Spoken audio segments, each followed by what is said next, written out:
Thank you so much, Amélie. It's now time to welcome our two rock stars guests.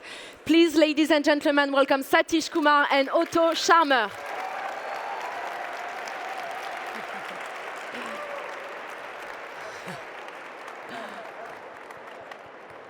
Please have a seat. We'll talk together, obviously.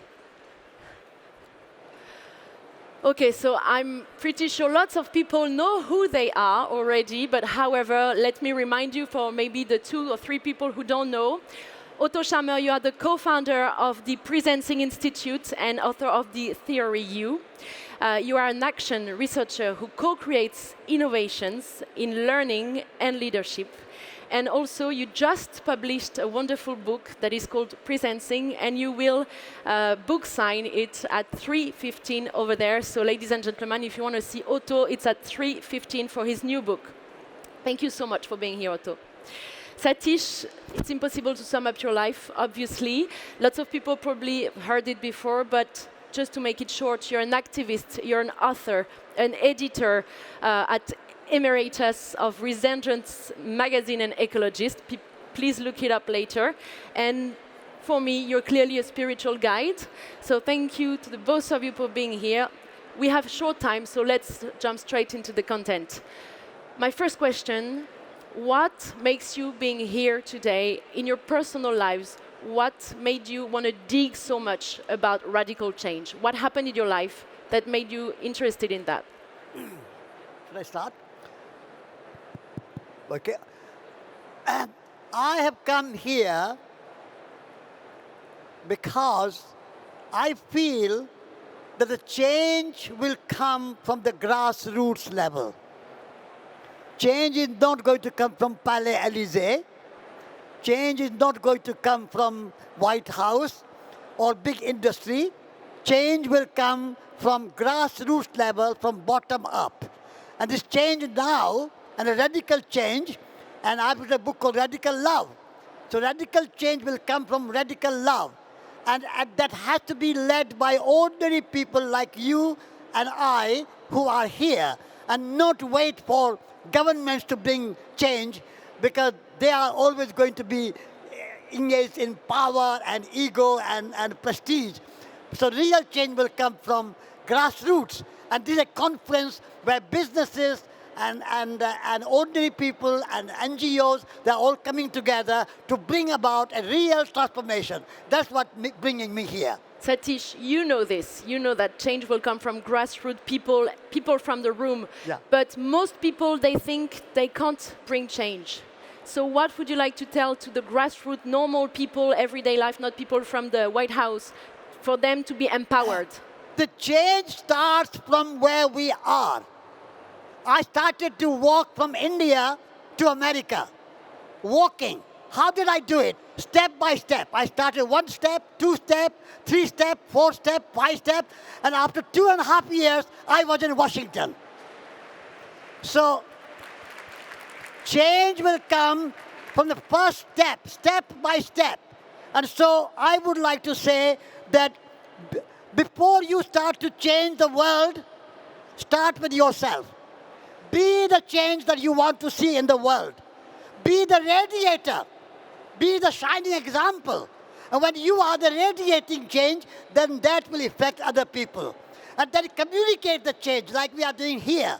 Because communication is very important. And then organize the change. Work together. At the moment, we don't work together. We are always criticizing other people. He's not right, she's not right, that is not right, that is not right. We waste too much of our time in criticizing other people. Join other people to bring about change. So 3 things. Be the change, communicate the change, and organize and work together for change. The change will happen. Thank you, Satish. Otto. I would say that says it all.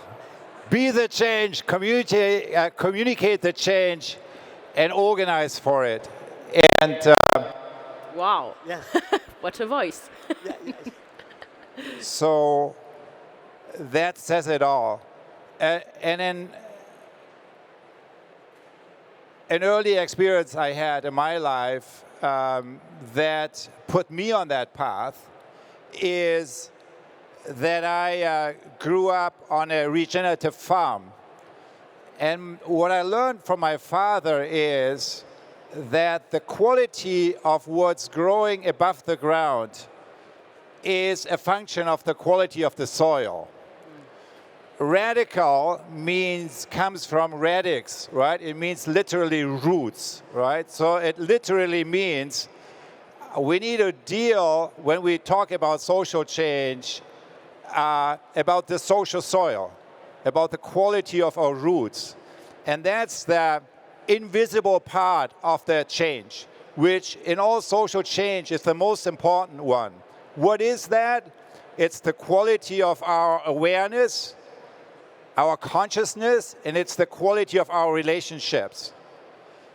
And that's, I think, the three principles that you mentioned are all speaking to that. Yes. And that is something I think we all have learned in many experiences of our life. We are here 10 years after the Paris Agreement. We all reference the Paris Agreement as one of the milestones of what we have accomplished. But how was that accomplished? It was accomplished with a strategy that had two pieces. One is engage all the key stakeholders in deep listening-based dialogues. And the other one was what Christiana Figueres and her team, Paul and the other ones, referred to as Operation Groundswell. Because of all the principles that you just mentioned. At the end of the day, what happens in politics is a function of civil society. It's a function of Operation Groundswell, kind of all the engagement we can mobilize together. So I would say, pointing at that accomplishment, it probably is a little bit both and, right? You need the grassroots, and that's the foundation for everything. But you also need to engage the institutions and the leaders, and they don't exclude each other. And what's missing today is the cultivation of the social soil. Wonderful. And that would mean radical. You can applaud Otto, obviously. Yeah, yes. So obviously everybody, pretty much everybody, is convinced of what you both said right here, right now. But how do we convince people who are far from questioning themselves about creating radical change, people who are probably desperate about the state of the world? How do we convince them and make them part of being the movement of the grassroots change? I mentioned radiator. Radiator does not say, how am I going to warm other people? Radiator radiates the heat, and other people who are cold will come to the radiator and be warm. And so don't worry about convincing other people who are closed-minded. Be the change and radiate the change and be so attractive. Communication should be so beautiful. Like Louis Armstrong sang the song, when I say to myself, what a beautiful world it is.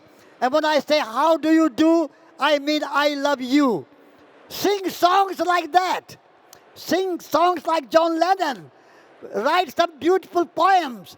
Communicate beautifully that people will come. This change now here, thousands of people are coming because you are radiating. You are not saying we want to communicate with those people who are closed-minded. Don't bother about them.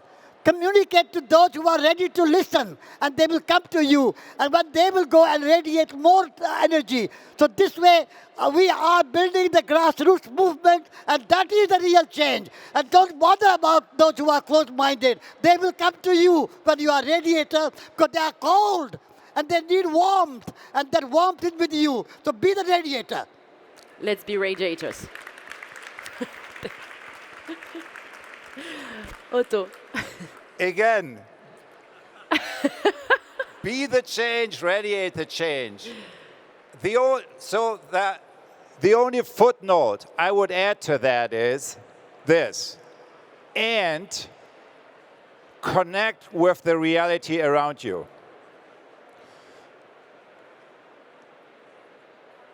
And what is that reality? It is a reality of collapse.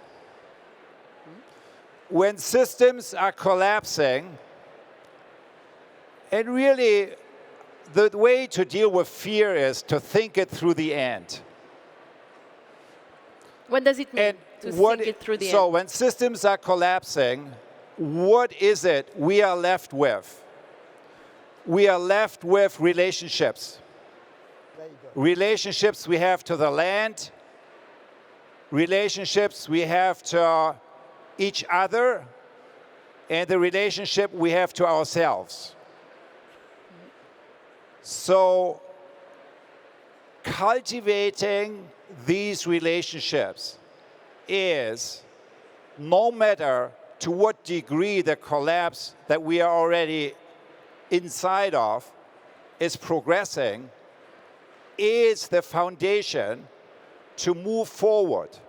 So in a spirit of be the change and radiate the change. Very good, very good.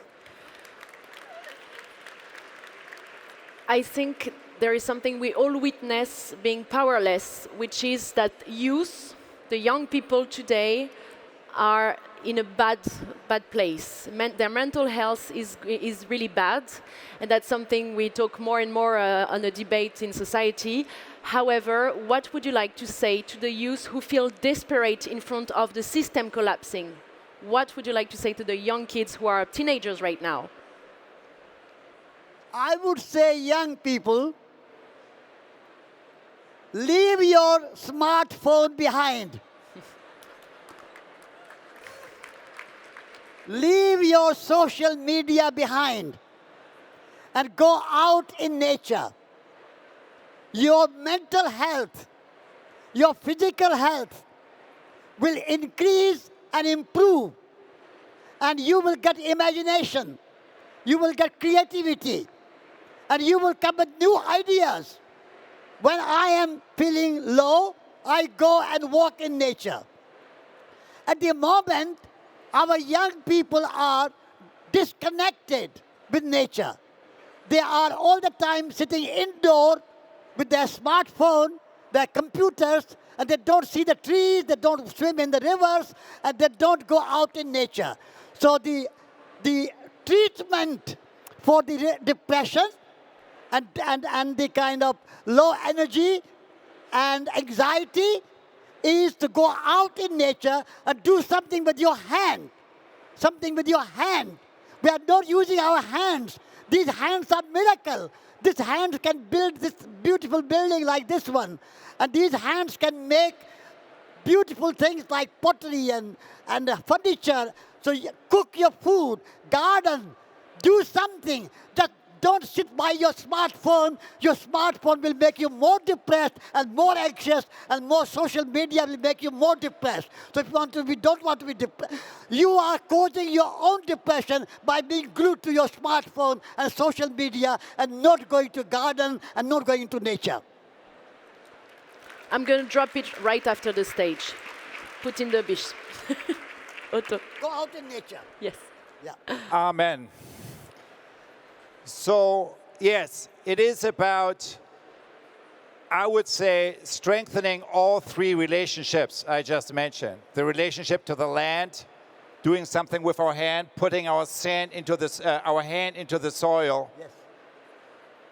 Then the second thing is, you cannot do it alone. No one can do it alone. You need a community, and that can be one other person. That's enough. If it's 3 or 4 or 5, that is so much better. But it doesn't need to be an infinite number. But you cannot do it alone. You need to kind of find with at least one person that same level of wavelength of deep or generative listening and dialogue with each other around what it is that you really care about. That's number 2. And number 3, I would say, is connecting to your own purpose. And develop practices that every single day, at least for a moment, and the moment could be as short as just a few minutes, does intentionally ground you in these 3 dimensions, to the land, to each other, and to your purpose. You wanted to add something, Satish? That's fine. That's fine. So you talk obviously about awareness, consciousness, that we need to raise the level of consciousness. How do we do that on a personal level? If I have some topics in my life I'm blocked on, I can't move forward, is there anything else than therapy? Personal level. First of all, I would like you to wake up in the morning at a personal level and read poetry. How many of you read poetry? Okay, good number, but not enough. Every morning, I and my wife, we read poetry.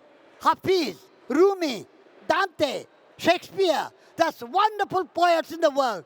On a personal level, read poetry every morning.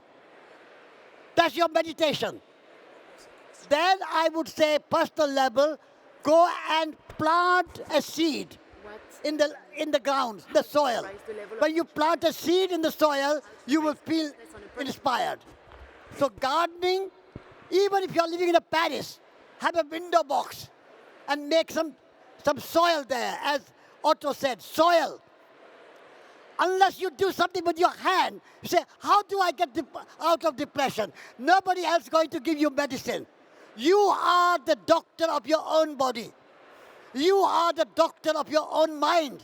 You are the doctor of your heart. Don't wait for somebody else to come and tell you what to do. So read poetry, plant a seed, and then make something with your hand, and you will be fine.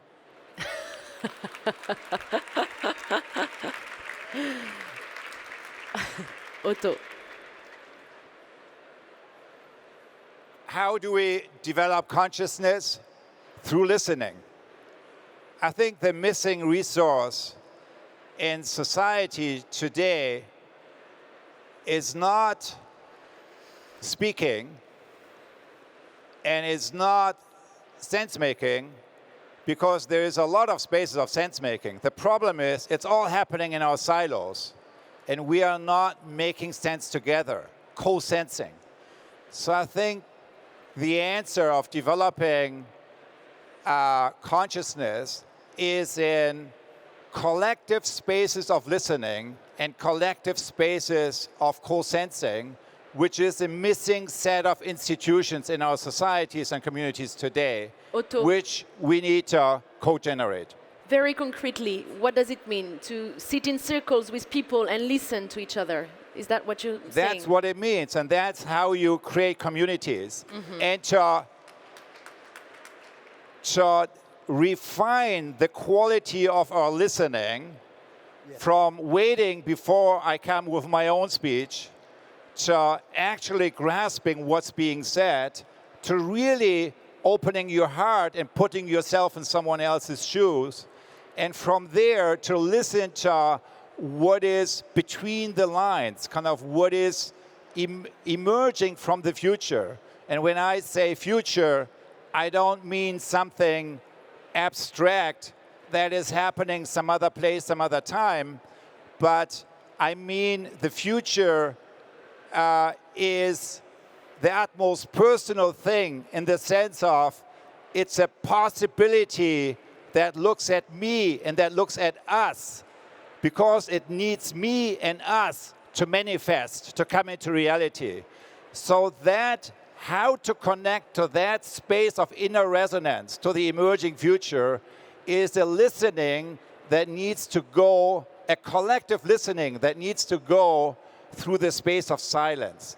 And that's the missing resource in our societies. It's related to the social soil, the quality of the social soil. If we are not creating these spaces, all the individual efforts that we have will not add up. When you talk about listening, just you remember, we have 2 years. 2 years. 2 hands and 2 one ears. mouth. So 1 part speaking, 2 parts listening. That's a deep listening.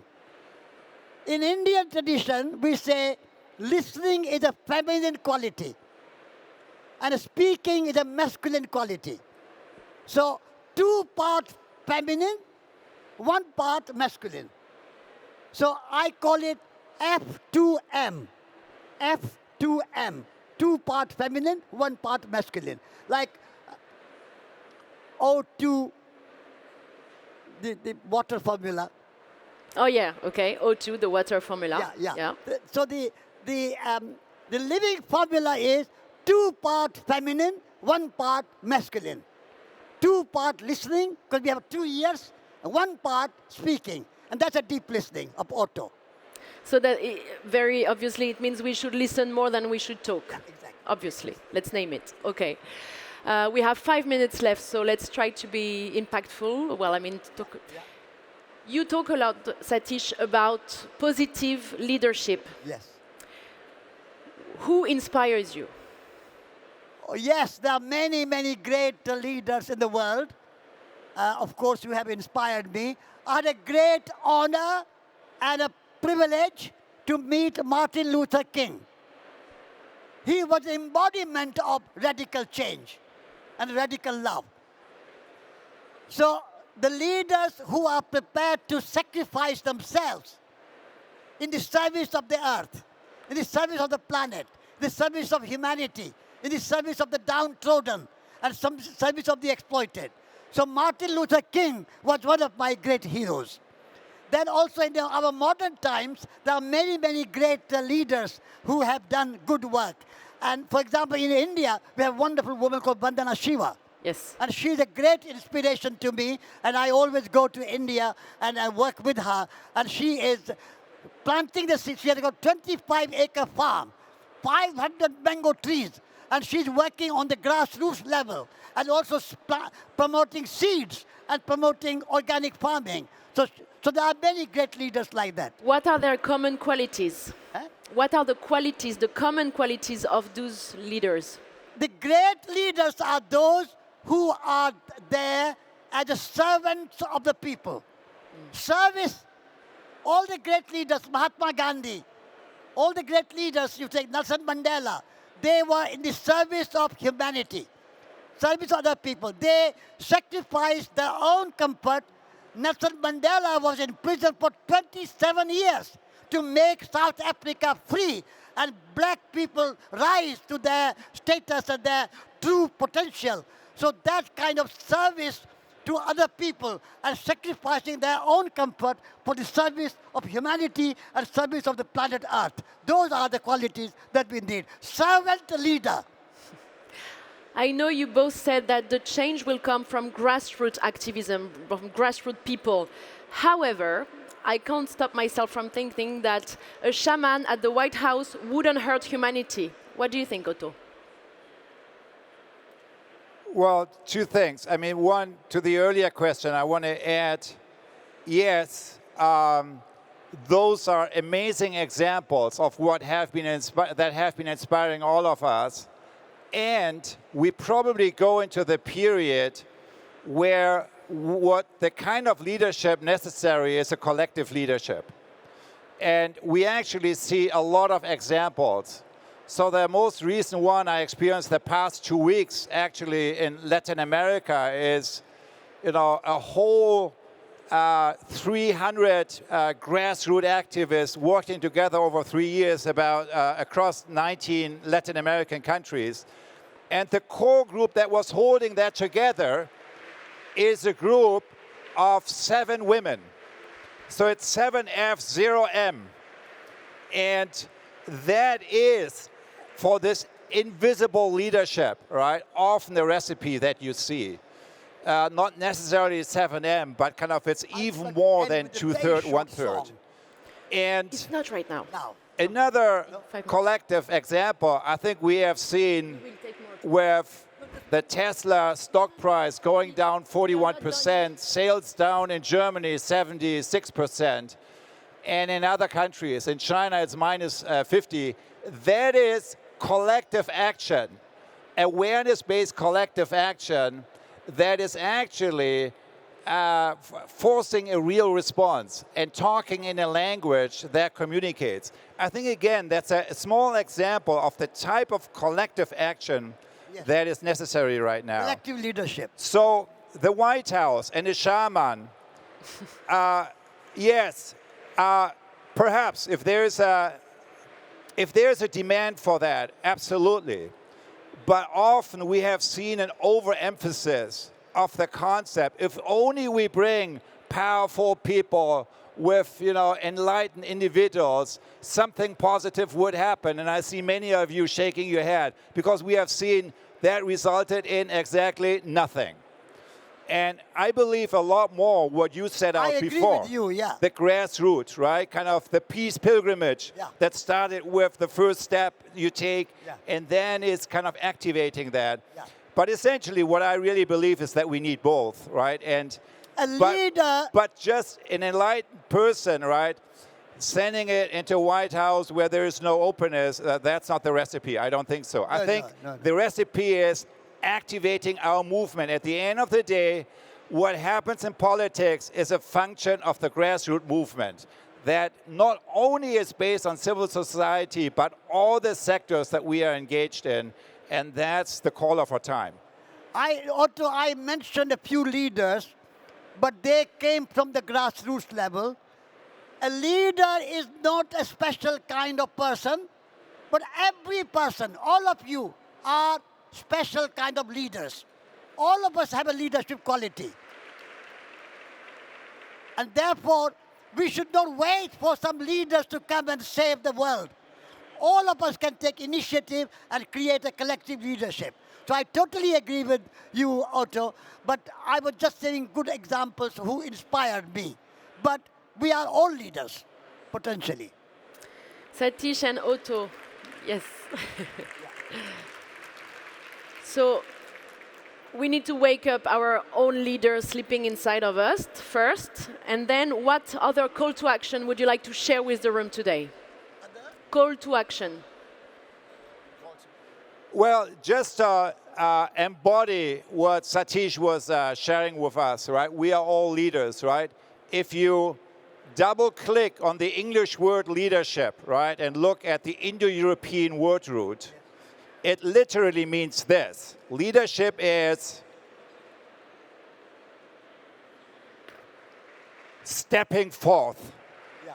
It's stepping forth from one world that we know very well into another one that we don't know what it is and can only find out about if we have the courage to put our foot into the unknown. And that is exactly I think the call for action is this kind of leadership.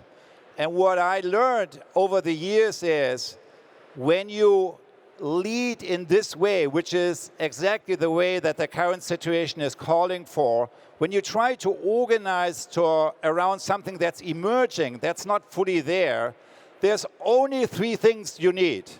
You need, number one, a sense of direction, where you want to go to, right? That you clarify your own intention. And then, number two, you need the next baby step you're going to take now, right? Not the plan, kind of how you move all forward, just the next baby step. And then you need to take that step and to read the feedback that the universe is giving to you with your heart, because your heart already knows. And then you iterate and iterate and iterate. So it is actually something that is not magical, but quite doable. And if you listen to the knowing of your heart, and if you take these baby steps forward, it will lead us the right way. Thank you. Satish. In order to be a leader, you and I, all of us, need to be prepared to take a risk. If we don't want to take a risk, we cannot be a leader. A leader is prepared to take a risk. So that's the one quality. Be prepared to take a risk. Then sometimes people say, oh, this is too difficult. This is too hard. Leader does not say it's too difficult. Difficulties are welcome.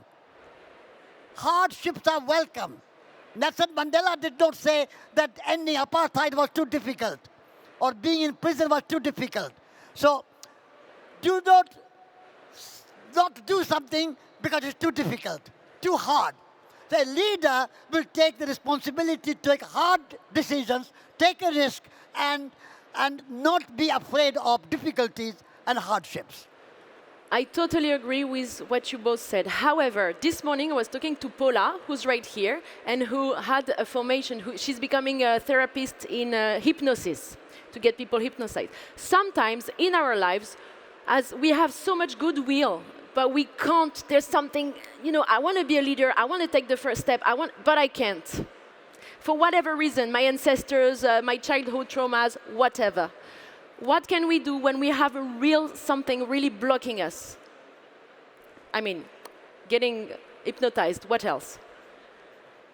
You need community. You need a holding space. And perhaps the most important aspect of all leadership today is to create holding spaces that allow us to move beyond just pushing for where we need to go. And in the whole climate movement, we see a setback now where that approach has not gotten us far enough, even though we have made progress.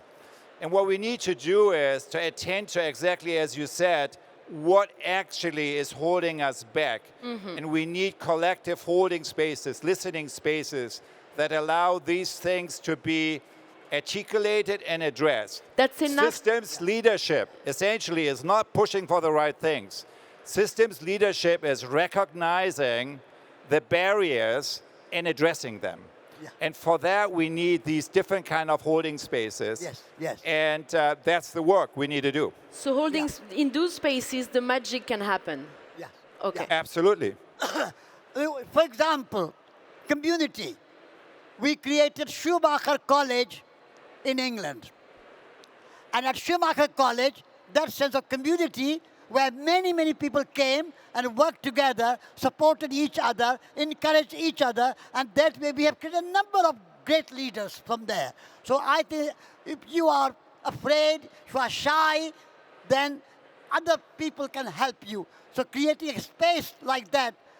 So in France, we should create a Schumacher College, French Schumacher College, in Germany, in every country, Italy, and in India.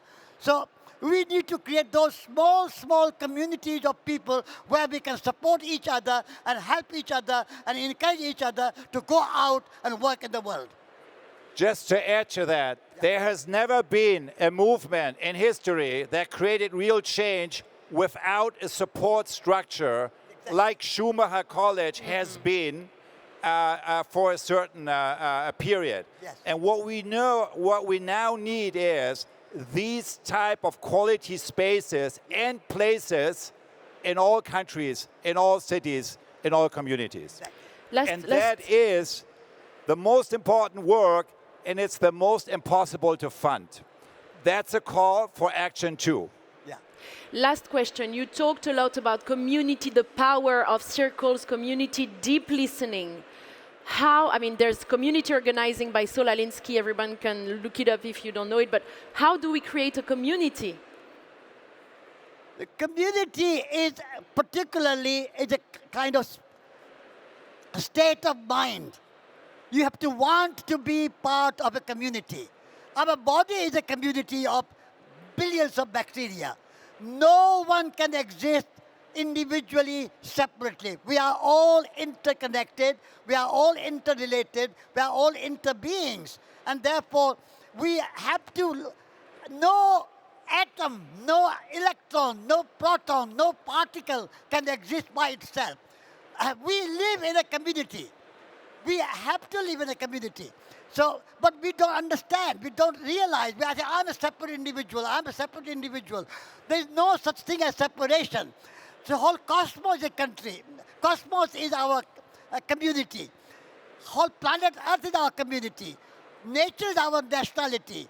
So connect with other people, with your neighbors, love your neighbor, as Christians will say, and connect with everybody.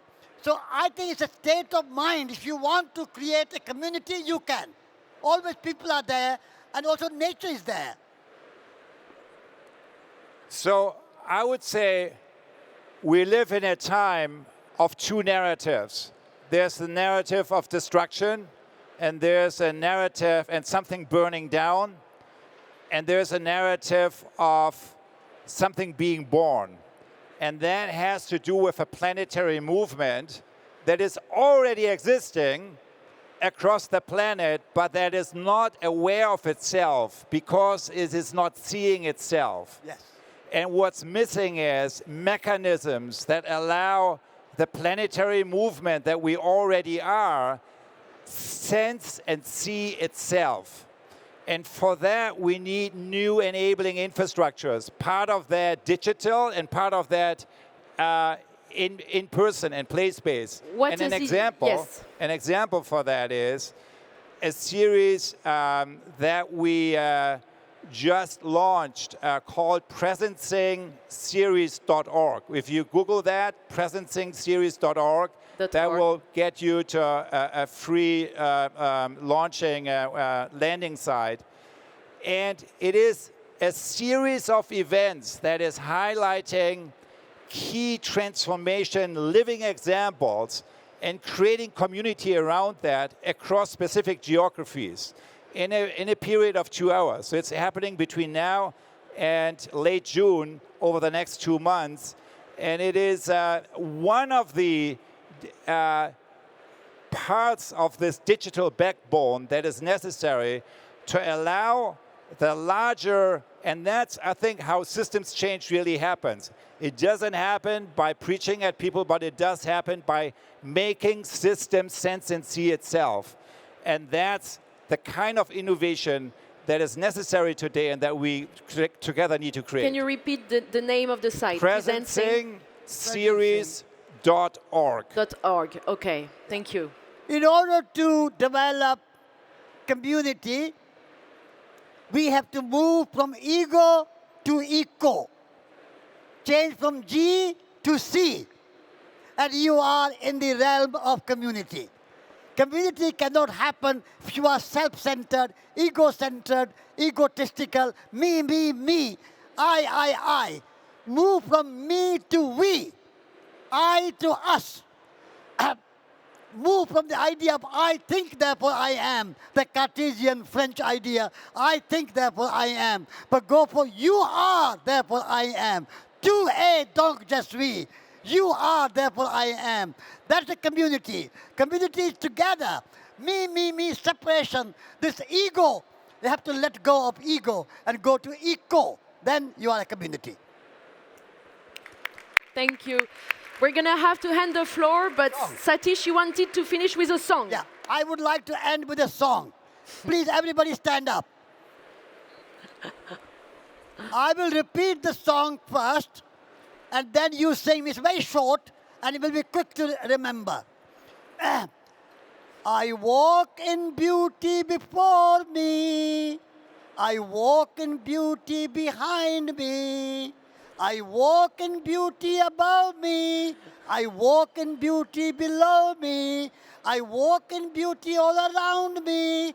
The whole world is beautiful. The whole world is beautiful. The whole world is beautiful. Ho! Everybody together. Everybody together. Thank you. I walk in beauty before me. I walk in beauty behind me. I walk in beauty above me.